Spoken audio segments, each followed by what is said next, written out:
트래블룰 앞서 설명해 주신 대로 100만 원의 이상의 금액을 송금하게 될 때 송금 시 송수신자들 정보를 VASP가 수집하고 보고해야 된다는 법안이잖아요.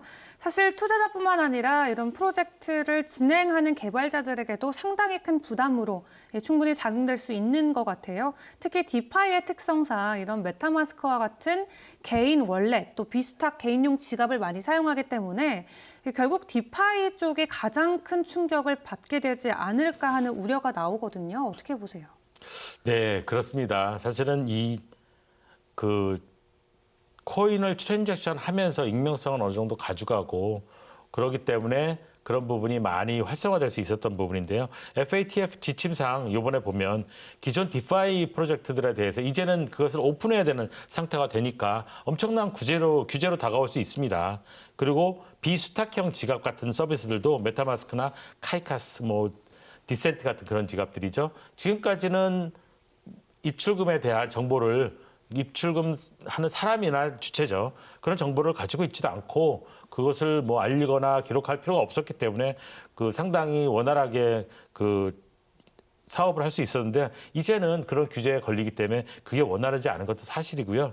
신규 프로젝트도 시작하면 이제는 그러한 규제에 어느 정도 신경을 쓰지 않을 수 없기 때문에 사실 거의 신규 프로젝트 론치도 올스톱되지 않을까라는 그런 생각이 듭니다. 그리고 국내에만 국한되는 것이 아니라 해외에 코인이 왔다 갔다 하는 그런 방식이 있는데 국가 간의 또 규제도 다르고 해야 되는 방식이나 지침이 또 다 다르기 때문에 그런 부분도 어떻게 맞춰줘야 될지 사실 국내에도 지침이 생기지도 않은 상태이기 때문에 참 어려운 점이 있습니다. 그러다 보니까 아무래도 이제는 트래블룰을 적용하는 거래소나 지갑하고 그렇지 않은 지갑들하고 이렇게 분리되는 그런 현상이 좀 심하게 나타나지 않을까 생각이 듭니다. 네.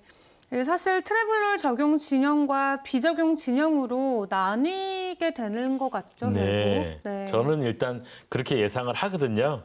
그래서 트래블 룰을 적용하는 그런 서비스나 그런 거래소, 지갑들은 당연히 적용하지 않는 거래소나 지갑들에 대해서 송금을 막을 수밖에 없는 그런 상태가 될 겁니다. 왜냐하면 입출금자에 대한 정보를 게더링해서 보관하고 보고 요건이 되면 보고를 해야 되는데 네. 그거를 입출금자에 대한 정보를 게더링할 수가 없지 않습니까? 그래서 우리나라 같은 경우 바이낸스나 이제 메타마스크를 많이 쓰죠. 근데 바이낸스 같은 경우는 사실 본사가 어디인지 모를 정도로 디센트럴라이즈 돼 있다고 얘기하고 있잖아요. 그리고 이제 비수탁형 지갑 메타마스크 같은 경우도 고객의 정보를 게더링하고 있지 않기 때문에 사실은 메타마스크에서 고객의 정보를 달라고 하면은 줄 수 없는 입장이기 때문에 사실은 거래 자체가 형성될 수 없는 거죠. 국내 같은 경우도 마찬가지입니다. 디파이 프로젝트들 보면은 카이카스나 클립, 디센트 같은 그런 지갑들을 쓰게 되는데 이 지갑들도 마찬가지로 고객의 정보들을 가지고 있지 않죠. 네. 근데 정보를 달라고 하면 업비트나 코인원이나 코빗이나 빗썸 같은 데서 정보를 줘야지 송금이 될 텐데 주지 않기 때문에 왜냐하면 저쪽 모르잖아요. 그러니까 당연히 자연스럽게 그러니까 트래블 룰이 적용되는 진영하고 그렇지 않은 쪽이 나눠지겠죠. 비수탁형 지갑 같은 경우는 이런 경우는 가능합니다. 그러니까 소유자가 네. 그 지갑이 내 것이다라는 걸 증명하면 되는 거거든요. 근데 증명할 수 있는 방법에 대한 지침이 국내에서도 아직 지금 전무한 상황이고요. 해외에서도 지금 그런 방향이 나와 있지 않기 때문에 상당히 이런 부분은 업계에서 룰을 지켜가면서 하는 것이 쉽지 않겠다는 생각이 듭니다. 네. 사실 그렇게 된다면 시장이 굉장히 상당 부분 좀 고립되는 현상도 발생할 수는 있을 것 같고 그러다 보면은 상당히 시장이 결국 왜곡되는 방향으로 가지 않을까 그렇죠. 우려가 돼요. 맞습니다. 사실 입출금에 대한 통제가 심하게 되면 당연히 양이 조절이 안 되는 거거든요. 우리나라 같은 경우는 이런 현상을 몇 번 겪었습니다. 18년도 1월이었죠. 그때 이제 코인 가격이 급등할 때 소위 김치 프리미엄 한 50% 정도까지 급등하는 그런 일이 있지 않았습니까? 근데 이제 코인이라는 것이 수입을 하거나 수출을 하거나 이런 거 아니잖아요.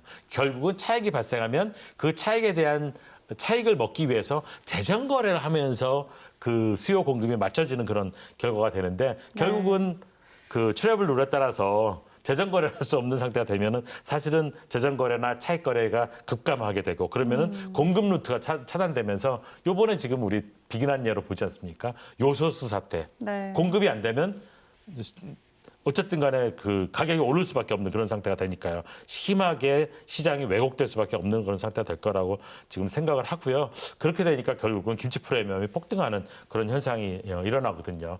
그래서 그 당시에 이제 그 세계적인 그 가상자산 정보 업체죠. 코인마켓캡에서 한국 시장이 너무 이제 왜곡되다 보니까 네. 공식적인 데이터에서 배제하는 그런 일까지 발생을 했었죠.